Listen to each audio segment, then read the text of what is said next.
this is Jennifer with City Farmhouse Antiques, and I am here with a find of the week. And I don't know that it's even that. I'm really bummed about this piece.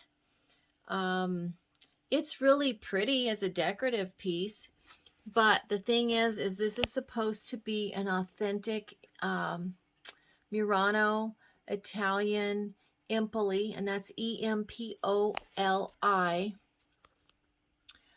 Decanter or vase, like with a stopper. And so this piece was purchased. I paid a couple $100 for this piece, so I paid up for this piece. Should be worth $500 or $600, but the problem is it's not what they said that it was. So some people, again, do not know how to identify the glass. So this isn't an authentic piece. So I'm totally bummed about it. But I thought, well, let's turn it into a learning tutorial for everybody. At least I caught it and knew what it was, and so I won't sell it as that. And it is a really cool decorative piece and looks just like, for all intensive purposes, the real deal, but it's not. So those are the things that you have to know, because you certainly don't want to pay the price for an authentic piece when it's not, if you're going to use it for decorative purposes only. So my first clue was, when you look at this, and of course it has a stopper, and this is a big piece. It's about 24 inches tall. So again, I'm doing this one-handed. I noticed the stopper has a plastic white cover to protect it from getting chipped. That's not going to be on an old piece. Okay, so there's your first clue. Something's not quite right. Lots of times some of these pieces will come with some age. This is kind of like what we call a mid-century modern style. These little bubbles or little round pieces are what we call the hobnail design, which was also kind of common with this Empoli type Italian style. But a big giveaway is you're going to see this line here. And that's a mold line. And it runs all along the stopper. The stopper has it, if you can see it there. And there's two mold lines, so one up each side. You're never going to see a hand-blown piece of glass with mold lines, because when they make a hand-blown piece of glass, they have the hot molten glass on the end of a punt or a stick, and they blow it from there, and then they have to cut it off. There you should really be able to see, if I turn it, that line that comes all the way down. Can you see that there if I get closer? When I turn it, sometimes it makes it easier to see. You should be able to see that line. And then it goes all the way down the side of the glass. So there you can see it again as I turn it. See it there? So that is your second clue. And that's what this is all about, is really knowing the clues. Here you can see it coming all the way down this side there. And knowing and understanding those clues, and then when you start putting them together, you're thinking, this doesn't make sense. This isn't what they say it is.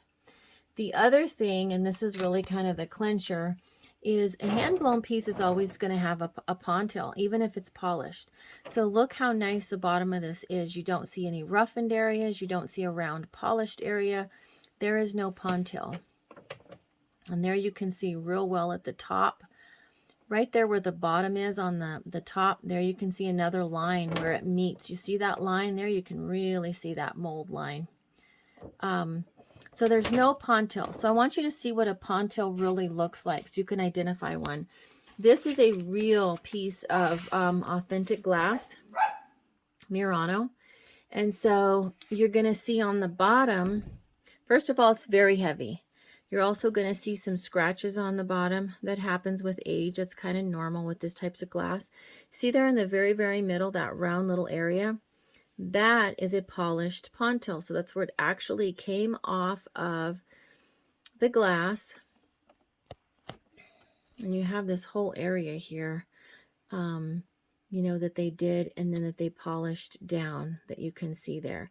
But that's how you see an authentic piece of glass. And then they ran the different colors in this one, which is like the summer sew technique. And I thought we could also take this as an opportunity just to learn, like this is hobnail. This is going to be Decanter, where they have the little bubbles going in here. And this is also, you can see the poncho on the bottom there. You see that? It's polished.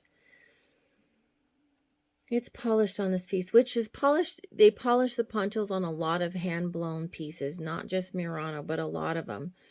And they do Decanter and some of these different techniques in a lot of different types of glass, not just Murano.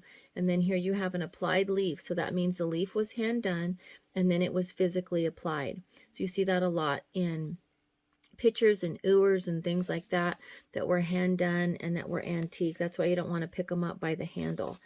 And then this is kind of like a millefiori, they call it, milli, 1,000 flowers or canes. And so they have these different colors of canes of the glass. And when they cut them and they put them in, you can see they look like flowers.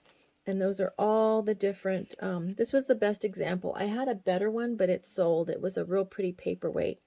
So that's another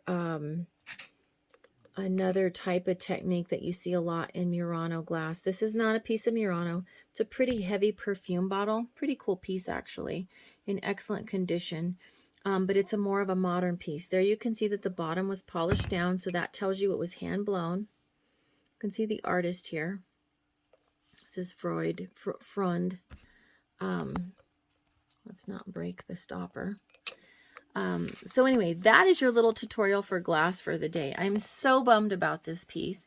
It's still a really cool piece for interior decorating because it's kind of like a mid-century modern, which is kind of making a comeback. Vintage type style. I love the color. So it would still be great in a bathroom, you know, in a kitchen, just anywhere where the light's going to catch it. It's going to be gorgeous. So, but it's not, again, for the collector, it's not that $600 piece. So that's what you got to know. So anyway, I hope this helped.